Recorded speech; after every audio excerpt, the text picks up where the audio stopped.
Hey, this is Kim. Today we're going to be doing the baby snap suit pattern, and I am excited to show you this one. It's turned out so cute. We're going to start off by laying out all of our pieces. We're going to be putting them right sides up. With the front pieces, at this point, it doesn't matter which one's on top. I was just laying them down so we can be able to get a layout for how everything's going to go. And put your sleeves down. The way you can tell with the sleeves is that the part that's slightly longer goes towards the back. We're going to be putting them, just attaching the sleeves to either side. So go ahead and sew that down. I'll be using a serger for all of my seams, but if you don't have a serger, you can always do a zigzag stitch. So here they are all sewn together. The front piece is still detached, as you can tell. If you are doing a hemmed sleeve, go ahead and hem it right now. That's what I'm doing, but no worries. I will show an example of how to do the mitten later. Okay, so that hem is done. Next, what we're going to do is I'm laying everything out totally flat, and then I'm going to fold it over so that it's right sides together. We're going to be sewing down the side seams. And we'll also be doing the sleeve at the same time. So if you have a longer sleeve, it will look a little bit different than mine, but you are going from the end of your sleeve all the way down the sides. However, make sure we do not tuck in these two corner pieces. Those are supposed to stay detached and sew straight down. So there you go. If you did it correct, it should look kind of like a jacket or cardigan. Okay, so now we're gonna get these two crotch snap support pieces. We're gonna put them wrong sides together so that the right side is showing on both sides. It's hard to tell with my fabric, but you know, two pretty sides showing. And then we're gonna sew along this curve here. Next, you're going to place it on the wrong side of the crotch lining down there. So just note that this is on the wrong side. I don't know if you can tell with mine right now, but that's where it's at. And you're going to stitch it right along that top line. Don't worry about them being kind of like separated on the bottom. We'll be covering that in binding. Just a quick note that it is a top stitch. It will be showing, so you do want it to be pretty. Okay, next we're going to get the next reinforcement piece, the snap support piece. It's just a little square. If you didn't mark it from your pattern, go ahead and pull out your pattern so you can mark it in the right spot. I'm using some fabric glue to glue it in place first, just so I know it doesn't budge. You're placing this on the wrong side of the fabric once again, and then you're just gonna stitch a square right around it. And from the outside, you can just see the stitching.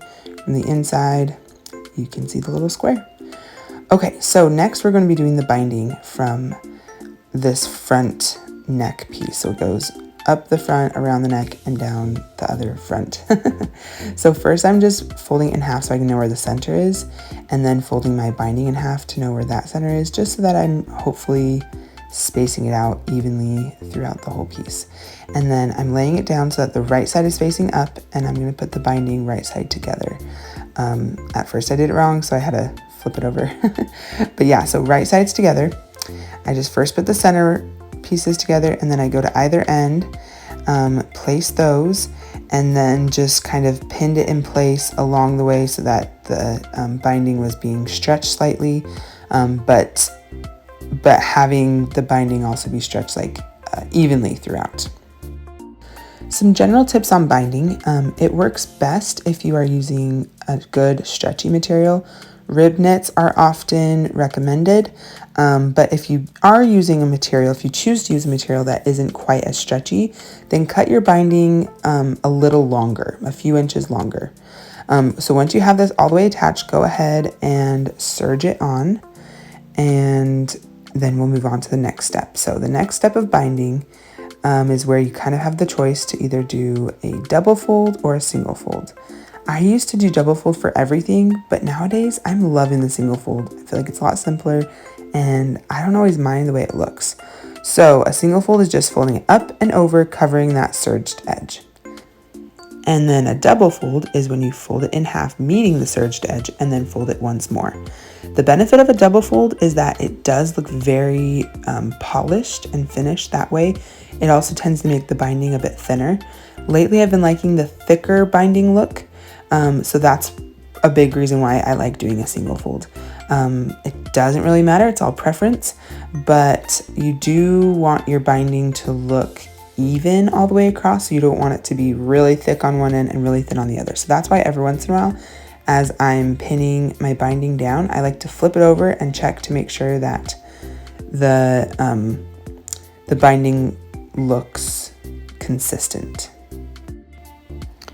So just a few general tips about binding. If you're new to it, use a bunch of pins. Make sure that you have everything securely in place. Once I have all my pins here, I'm going to be taking it to my cover stitch and stitch it down. You can also use a double needle, but I do not recommend using a single needle because that doesn't offer any stitch. If you're going to do a straight stitch, you can always do a zigzag as well.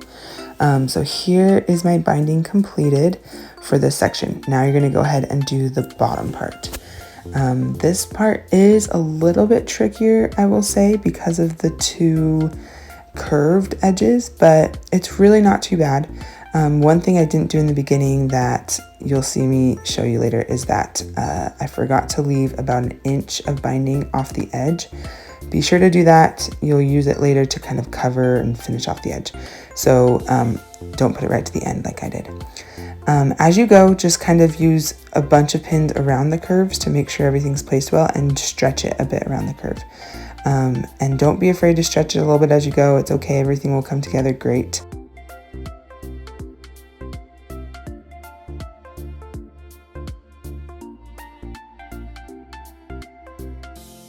Now I'm about to go serge it, and also here is the 1 inch hanging over either end that I forgot to do initially. So be sure to do that yourself.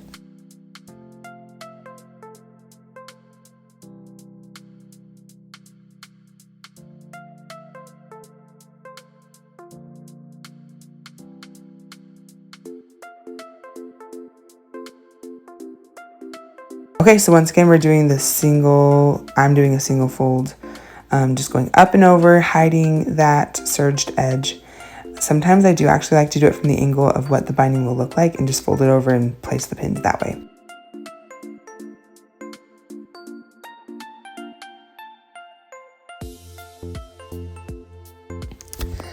I hope you can just see that binding isn't all that bad. It just definitely takes some practice. And just like with anything, practice makes perfect. So yeah, just be sure to give it a try and you'll be able to create some of the cutest outfits with it.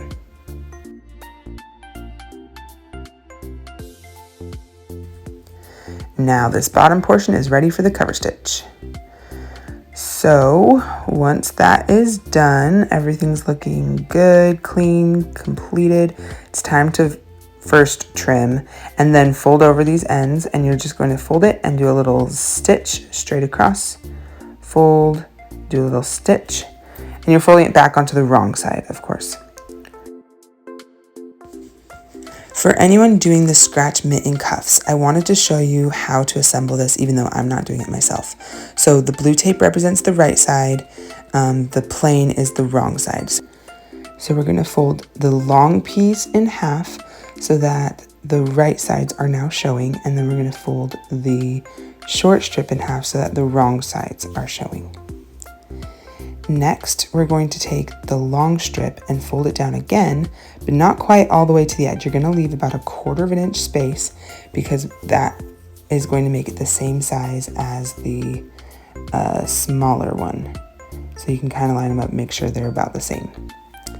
Then you're going to open up that short strip once again, place the small one inside, and fold it back down over top, making a little sandwich almost. And then we're going to sew down both sides. I just did it on my sewing machine because I was worried about the thickness of my serger. Okay, great. Now, just so you can make sure you did it right, you'll see that folded over edge on the inside. That should be right side showing. I think all right sides are on the inside, but it's hard for me to tell with my fabric. And then when you fold it right side out, it becomes this little cuff. And I'm just showing you how you would insert it onto your sleeve. You would put it right sides together, and I would kind of fold down that one section because you don't want it to get sewn in. You would sew all the way around, and then you'll know you did it right if that can be able to be folded over as the little mitten cover for the little fingers on your baby. Isn't it so cute? It's awesome. I'm just not doing it for mine because I live in a very hot climate and it's hot right now, and I'm going to use this right away for my son. Okay, so now it's time to mark all of your snaps.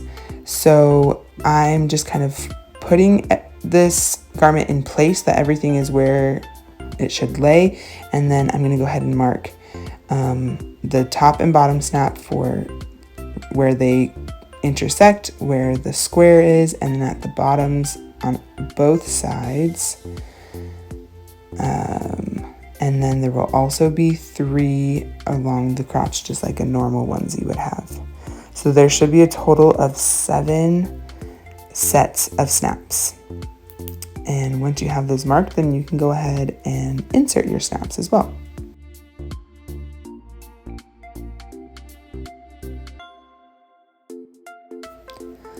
Okay, before you put in your snaps, you also want to make sure that you kind of have everything set up correctly. So the shorter shirt piece goes underneath, and there's going to be 4 snaps on there. All of them are like faced up, I guess, so the ring part is underneath. I would say look at the pictures and the pattern for this to make sure you do it all correct, but it's the part of the snap that's like flat. I'm using these pliers for my first time, and I really enjoyed using them. They're from Dritz, and they worked out really great for me. So in the yellow part is where the prong goes, and then in the orange part is where the snap is inserted. In case you can't tell, this flat part of the snap, there's a section that's a little bit more raised. That portion is what is supposed to be faced up when you put it into the pliers. I'm trying to show you, but it's like a really tricky thing to be able to tell the first time around. If you can't tell, just go ahead and try to attach it to the raised side of your snap and figure out which one attaches correctly, and that's how you can figure out which way it goes up or down. So anyway, I just got my pieces on there, and then I'm gonna go to where I marked it, which makes this process very easy, by the way, having good markings. And just make sure that you have the correct side of the snap facing up, otherwise you have to remove it and start over, and go at it attaching all of your snaps.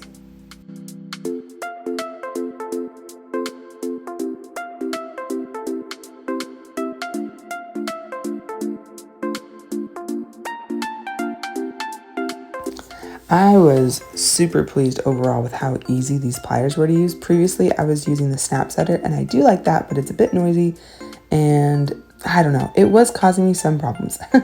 One trick that I did figure out right away, though, is when I'm inserting the prong, like, you know how it's like really pokey and everything, I got some type of flat object, like it's plastic right there on the side, to help push it in so that I didn't have to like poke myself every time.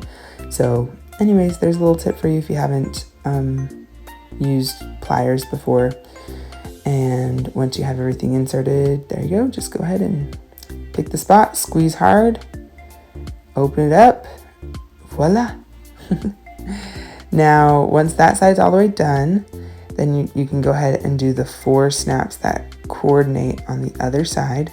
And as I'm doing these ones, I am making sure that the ring, the open ring, is faced up so that the snap closes the right way. I don't know, I've just messed up my snaps before.